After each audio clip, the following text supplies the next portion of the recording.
जवाब दीजिए साकेत बहुगुणा। देखिए, सबसे पहली बात यह है कि जिस फर्जी वीडियो की आप बात कर रहे हैं वो फर्जी वीडियो शायद 11 तारीख का वीडियो है और वो एक डॉक्टर्ड वीडियो है, लेकिन उसके अलावा बहुत सारे वीडियोस हैं। खुद टीवी चैनल्स ने वहां पे रिकॉर्डिंग की, खुद वहां पर जेएनयू के रजिस्ट्रार का स्टेटमेंट आया है कि यूनिवर्सिटी ने भी वहां पर वीडियो रिकॉर्डिंग करवाई थी इस पूरे इवेंट की। और अब जबकि बात इस स्टेज तक आ गई है कि हमारे कन्हैया कुमार जी अभी कह रहे थे कि मुझे कोर्ट से बेल मिली है, शायद उन्होंने ये बेल ऑर्डर ठीक से नहीं पढ़ा।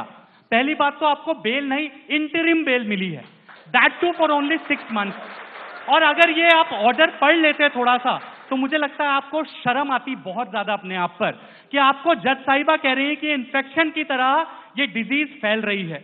और ये डिजीज क्या है? ये डिजीज है आप जैसे लोग जो यूनिवर्सिटी में अपेरेंटली पढ़ने आते हैं, लेकिन चंद प्रोफेसर्स की वजह से, जैसे उमर ने अपने भाषण में कहा, कॉमरेड्स इन द फैकल्टी, वो जो कॉमरेड्स इन द फैकल्टी हैं जेएनयू में, और मैं बता रहा हूं उनकी संख्या बहुत कम है। अधिकतर जेएनयू के टीचर्स पढ़ाते हैं, लिखाते हैं, बहुत मेहनत करते हैं, लेकिन एक कुछ कॉमरेड्स इन द फैकल्टी हैं जिनका काम सिर्फ नक्सली, माओवादी, देश तोड़ने वाले, देशद्रोही, सेपरेटिस्टों को पैदा करना है। और आप जैसे लोग भी उनकी उपज हैं जो कि बातें कुछ और करते हैं और रियलिटी में कुछ और करते हैं। दूसरा, high level inquiry committee JNU के द्वारा बनाई गई, जिस हाई लेवल इंक्वायरी कमेटी ने यह कहा है कि कन्हैया कुमार वॉज प्रेजेंट, इस बात पे उनको प्रॉब्लम है। उनको ये पता नहीं कि साबरमती ढाबे पे ज्वाइन कर लिया था या प्रोसेशन में ज्वाइन किया, लेकिन ये वो कह रहे हैं कि Kanhaiya Kumar was present at the spot. And ये सारे जो नारे हैं ये बहुत सारे जेएनयू के स्टूडेंट्स के द्वारा भी लगाए गए। ये इंक्वायरी कमेटी का कहना है, ये एबीपी का कहना नहीं है। तो इसलिए आप देश को बरगलाना और झूठ बोलना बंद कीजिए। आप कौन सी भुखमरी और गरीबी की बात कर रहे हैं? पश्चिम बंगाल में जाकर देखिए, जहां पर वाम मोर्चा की सरकार ने 35 साल तक राज किया, वहां पर देखिए कि गरीबों की क्या स्थिति आज।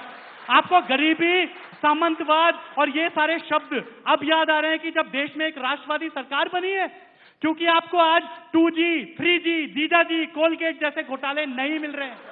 आज आपको विरोध करने के लिए और बातें नहीं मिल रही हैं, तो आप शब्दावली खोज के लाइए, इंटॉलरेंट इंटॉलरेंट। अरे ये देश तो कभी इंटॉलरेंट हो ही नहीं सकता, क्योंकि ये देश तो एक्सेप्टेंस के सिद्धांत पर बना है। स्वामी विवेकानंद ने 11 सितंबर की उस भाषण में शिकागो में कहा था, we believe not only in universal toleration but we accept all religions as true. यानी कि ये तो भारत की संस्कृति है कि हम मानते हैं कि अलग अलग मार्गों से होते हुए भी एक ही भगवान तक, यानी कि एक ही सत्य तक पहुंचा जा सकता है। आप किसको बरगलाने की कोशिश कर रहे हैं? आपकी कथनी और करनी में इतना बड़ा अंतर है कि भारत में तो आप फ्रीडम ऑफ एक्सप्रेशन की बात करते हैं, लेकिन आप जिस विचारधारा से आते हैं उस विचारधारा ने यूएसएसआर में कौन सी फ्रीडम ऑफ एक्सप्रेशन दी थी, उस विचारधारा ने चाइना में कौन सी फ्रीडम ऑफ एक्सप्रेशन दी है। देखिए तिब्बत के लिए किस तरह से मॉन्क्स मर रहे हैं।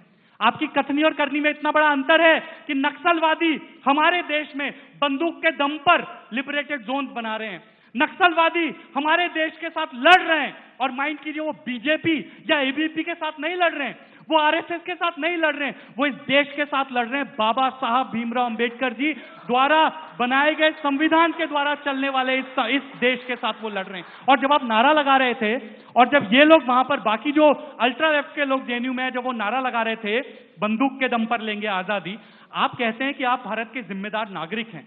और जिम्मेदारी आपने उस समय खूब निभाई कि वहां पर आप बाद में खड़े होकर आपने भाषण दिया तो एक शब्द में कंडेम भी नहीं किया कि इस प्रकार की नारेबाजी वहां पर हुई थी, वो नारेबाजी गलत है। इसलिए आपकी कथनी और करनी में जमीन आसमान का अंतर है। जहां तक बात रही पटियाला हाउस कोर्ट में जिन लोगों ने वायलेंस करी, उन लोगों को शायद थोड़ा सा राष्ट्रवाद सिखाने की आवश्यकता है। उन लोगों को इस देश के संस्कार शायद बहुत अच्छे तरीके से नहीं मिले, क्योंकि यह देश सच में कम्युनिस्टों के कंगारू कोर्ट की तरह नहीं चलेगा।